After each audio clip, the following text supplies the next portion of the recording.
Welcome to the In English Coffee Office. Today is Saturday, February 21, and like every morning, David and Alex are at the coffee machine. Is this machine running on dial-up today? Good morning to you two, David. Morning, Alex. Seriously, though, I've been standing here for 2 minutes, and it's still grinding.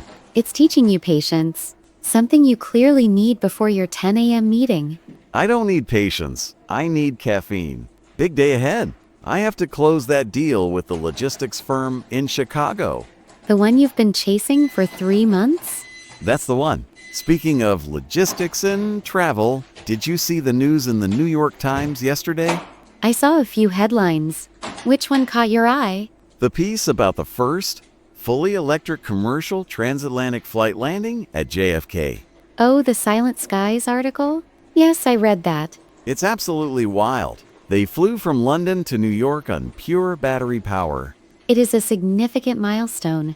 I think they mentioned it was a solid-state battery breakthrough that made it possible. Exactly. No jet fuel, zero emissions during the flight. Can you imagine how much money that saves on fuel surcharges? It's definitely a game changer for the airline industry, but I was more interested in the noise reduction aspect. Right? The article said it was 50% quieter than a standard turbine engine. That changes the property values around airports completely. I'm just thinking about the sales trips. If ticket prices drop because fuel isn't a factor, my travel budget just doubled in value. Always thinking about the bottom line, aren't you? Hey, that's my job. But seriously, 300 passengers on a battery-operated plane? It feels like science fiction finally became reality. It does, although the infrastructure to charge those massive batteries at the gates is going to be a logistical nightmare. That's a problem for the engineers. I just want the cheaper tickets. Fair enough. While you were looking at the sky, I was reading about what's happening on the ground in Africa. Oh yeah? What's going on? Did you catch the report in the Wall Street Journal on Wednesday? I missed that one. I was too busy prepping for the quarterly review. It's huge news for the global economy. 15 African nations officially launched the Afrocoin digital ledger for trade. Wait, is that a cryptocurrency? Not exactly. It's a central bank digital currency, or CBDC. It's designed to unify trade between those 15 countries without relying on the US dollar or the euro.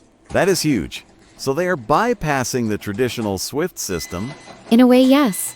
The article said it reduces transaction costs by nearly 12% for cross-border trade within the bloc. 12% is a massive margin in international trade.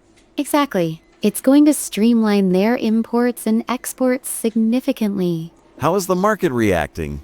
The WSJ said the dollar dipped slightly, but mostly, investors are curious to see if the tech holds up. It makes sense. If you don't have to exchange currency 3 times to move goods from Nigeria to Kenya, business moves faster. It's a fascinating shift in geopolitical economics. I wonder if our company needs to update our payment gateways. We do have a couple of distributors in that region. I already sent a note to the finance team to look into it. Of course you did. You're always 2 steps ahead. Someone has to be. Well, while you're saving the company from currency risks, I'm worried about my schedule next year. Why? What's happening next year? Did you see the Washington Post article this morning? The one about the school system? Yes, the Friday gap. I skimmed it.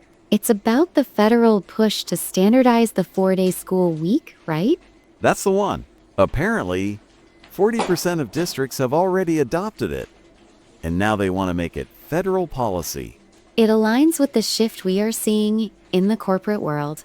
So many companies are moving to 4-day work weeks now. Yeah, but not sales. Sales is a 24/7 gig.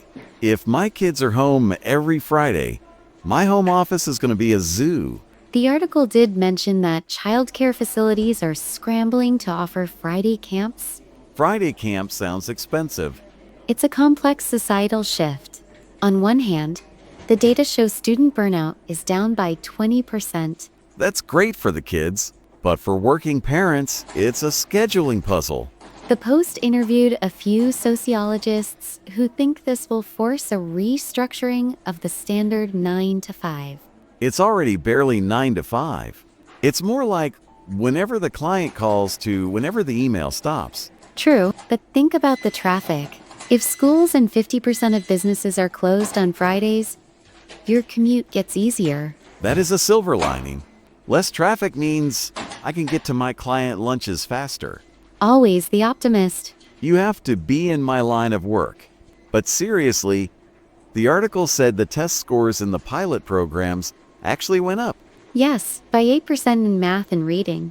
It seems that having that extra day to rest makes the other 4 days more productive. I guess I can't argue with the data. I just need to figure out what to do with two energetic boys on a Friday morning.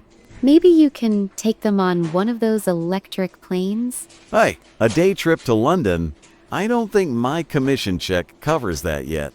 Give it time. Once that African trade route opens up, maybe you'll get a bonus. From your lips to the CEO ears, Alex. Finally, the coffee is done. See, we solved the world's transportation, economic, and educational problems in the time it took to brew a cup. We are efficient. We should charge for this consulting. I'll put it on my timesheet. All right, I better run. I have to prep the slide deck for the Chicago team. Good luck with the pitch. Thanks. Enjoy your quiet morning of project mapping. I will. Catch you at lunch. You know it. Time to get to work. Don't forget to subscribe and practice your English every day. You'll see how it just keeps getting better and better. See you tomorrow. Hope you have a fantastic day.